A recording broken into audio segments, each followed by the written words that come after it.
Здравствуйте. На телеканале «Новый век» программа «Вызов 112» в студии Эльвира Фазлиева. И сегодня мы расскажем о мере пресечения начальника управления материально-технического обеспечения Главного управления МЧС России по Татарстану Виталию Галкину. Галкину Виталию Геннадьевичу избрать меру пресечения. Его обвиняют в махинациях с ремонтом пожарных машин на сумму больше 300 миллионов рублей.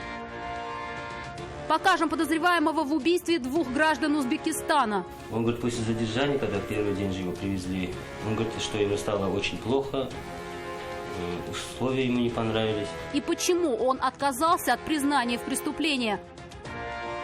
А также хроника дорожных происшествий. Я врезалась в какой-то Мерс, но вы виноваты в этой аварии. Вы куда-то вправо поехали, какого-то черта. Это и не только. Прямо сейчас. На 2 месяца под стражу отправил сегодня Приволжский суд Казани начальника управления материально-технического обеспечения Главного управления МЧС России по Татарстану Виталия Галкина. Его заподозрили в махинациях с ремонтом пожарных машин. Мужчину обвиняют в злоупотреблении служебными полномочиями. По версии следствия, он, будучи ответственным за все закупки, отправлял на ремонт машины, которые в этом не нуждались. За качеством работ не следил. К тому же в некоторые машины вносились изменения, требующие регистрации в ГИБДД, но в автоинспекцию об этом не сообщали. В общей сложности, по мнению следователей, ущерб от его действий превысил 300 миллионов рублей. К слову, в хищении средств обвиняют и директора челнинской фирмы, где ремонтировались пожарные автомобили. Это отдельное уголовное дело, расследование которого уже близится к завершению.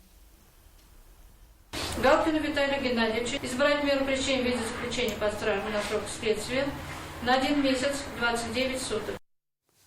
До 25 декабря Московским судом Казани арестован 32-летний гражданин Узбекистана Абдулазиз Хусенов, подозреваемый в убийстве 2 человек, своего двоюродного брата Хусниддина Хамидова и его друга Равшана Рахмонова. Все 3 снимали квартиру в одном из домов на проспекте Ибрагимова. В ней нашли тела 2 мужчин, одному 23 года, другому 25 лет. Подозрения пали на 3-го квартиранта, который к тому времени уже скрылся. Мужчину задержали в автобусе по пути в Самару.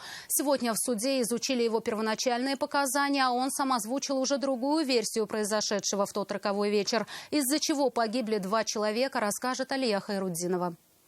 После его установления он был допрошен в качестве свидетеля, в ходе которого он сам показал, как именно совершил данное преступление. На первом допросе он признался в содеянном, рассказал, что 24 октября пришел домой в 23 часа.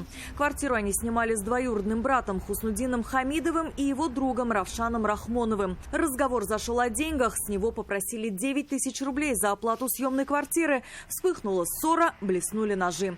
Тогда он рассказал, первым не бил, а защищался, чтобы самому остаться живым. От вида крови потерял сознание, а потом, испугавшись, переоделся и хотел уехать. Он выбросил нож, которым причинил смерть потерпевшим, и, купив билет в город Самару, решил скрыться от органов следствия. Его задержали в автобусе на подъезде к Аксубаевскому району. Основываясь на всем этом, следствие ходатайствовало об аресте подозреваемого в двойном убийстве. Сегодня в суде Абдулазиз Хусенов от первоначальных показаний отказался. Он говорит, что это неправильно написано, что он это отрицает. Защита просила ходатайство следователя отклонить. Подозреваемый хоть и находился в России незаконно, но работал, пусть и неофициально. Был поваром в кафе вьетнамской кухни. На иждивении пожилые родители и 7-летняя дочь. К тому же проблемы со здоровьем. Сердце побаливает. К тому же, мало ли в чем он сознался. Допрашивали его как свидетеля без адвоката. Свидетели непосредственными очевидцами не были, а орудия преступления нет. Эти ножи обнаружены? Данные ножи не обнаружены, но подозреваемый показал, куда именно, какую мусорку он выбросил. Но сейчас они устанавливаются. На проблемы со здоровьем упирал и сам подозреваемый, прося отпустить его под подписку о невыезде. Он говорит, после задержания, когда первый день же его привезли, он говорит, что ему стало очень плохо, Условия ему не понравились. Вчера ночью вызывали для него скорую, чтобы для оказания первой медицинской помощи. На самом деле, говорит, его брата с другом убили граждане Таджикистана, которые приставали к сестре девушки его брата. В ответ на силовой отпор обещали физически со всеми расправиться. Домой, говорит, пришел в час ночи и увидел бездыханные тела. Я точно знаю, на это 3 парня убили у него. Уверяет, когда признавался, сам не ведал, что делает. Мол, поверил обещаниям, что его просто депортируют в Узбекистан. Они ему сказали, что у него была самооборона, то есть он защищал свою жизнь.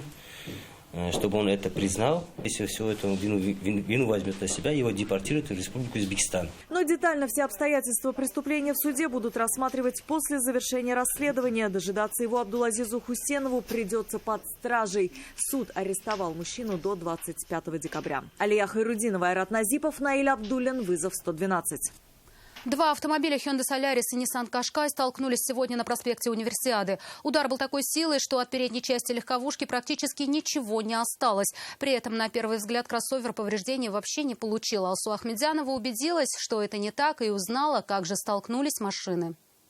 В лес ехал, грибы сажать. Посадку грибов пришлось отложить. До леса не дал доехать водитель Hyundai Solaris, который врезался в Nissan сзади. Несся вообще так, я не знаю.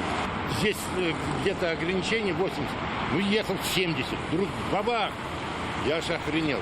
Водитель Nissan уверяет, легковушка ехала гораздо быстрее 100 км в час. К тому же, говорит, водитель легковушки, видимо, перестраивался с одной полосы на другую. В зеркала смотрел буквально перед самой аварией. Машин сзади не было. После мощного импульса остановиться кроссовер смог только в метрах 70 от места столкновения. Hyundai чуть раньше. От удара легковушка потеряла способность передвигаться своим ходом. Ее водитель вины не отрицает, признает, что ехал быстро. Какая скорость была? 100 тонн. Не пострадали ничего? 90. Люди в аварии не пострадали. Автомобиль арендован. Водитель легковушки говорит, машина полностью застрахована. И по поводу ее ремонта не переживает. И хотя с первого взгляда и не скажешь, что Hyundai так разбилась от удара, а Nissan, повреждение показывает владелец кроссовера. У него очень серьезное. Дверь надо менять. Видите? Все зад менять. Вон ушел как вниз. Он вот должен вот стоять. Это вот все надо вырезать и по новой зад. Глушитель вон весь оторванный. Сумма, в которую выльется ремонт, назвать сходу затрудняется, но сильно сомневается, что 400 тысяч рублей максимальной суммы выплат по ОСАГО хватит для восстановления его автомобиля. У меня предыдущая машина была. На двери небольшая царапина была. Где-то 48 тысяч дверь меняли. Это дверь только меняли, а тут вот это надо все выправлять. Что делать, если вдруг ремонт будет дороже страхового покрытия, пока не думал. В самых ближайших планах было все же доехать до леса и посеять на выбранной поляне белые грибы, чтобы на следующий год не бродить по лесам в их поисках. Споры для посадки приготовил заранее. Алсу Ахмедзянова, Наиль Абдуллин, вызов 112. Рено Меган и Лада Гранта столкнулись вечером на проспекте Победы. Обеими машинами управляли женщины. Обе автоледи в произошедшем обвиняли друг друга. При этом утверждали, что между собой они не сталкивались. Якобы в ДТП участвовали и другие машины, которые по неизвестной им причине уехали с места происшествия. В запутанной истории разбиралась Айгуль Бадруддинова. Вы посмотрите, и меня впереди, посмотрите. Я вообще-то врезал в бордюр. Как вы врезались в меня, я не понимаю. Как вы в меня врезались?